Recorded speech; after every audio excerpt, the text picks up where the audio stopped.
యోగి నూతన జన్మలో పుట్టును అనుకూల స్థానంలో.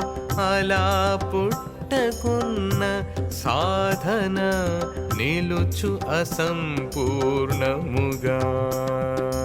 ధనవంతుల గృహములో లేక సాధువు ఇంట జన్మించి పవిత్ర వాతావరణాన యోగ సాధనము చేసెదరు.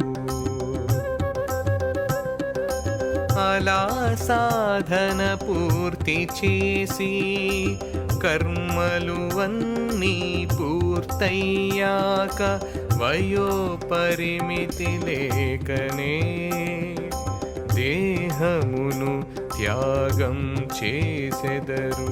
పృథ్వీలో యోగ భ్రష్టులది తపస్సుల మించిన స్థానం.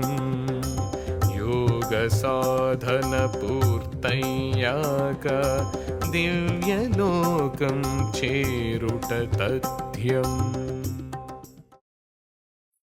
ఈ యోగి నూతన జన్మలో అనుకూల స్థానంలో జన్మిస్తాడు.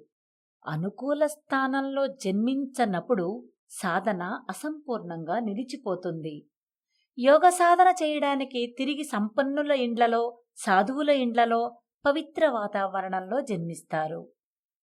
ఆ మిగిలిన సాధనను పరిపూర్తి చేస్తారు. కర్మలు పూర్తయ్యాక వయస్సుతో నిమిత్తం లేకుండా దేహాన్ని త్యాగం చేస్తారు.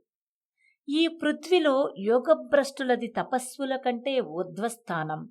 యోగ సాధన పూర్తయ్యాక దివ్యలోకాచారి అవుతాడు. శ్రీ చంద్రభాను సత్పతి గురుదేవ విరచిత శ్రీ గురు భాగవతం. స్వరలయ వికసిత సుమదన శోభిత శ్రీ గురు చరణ సమర్పిత.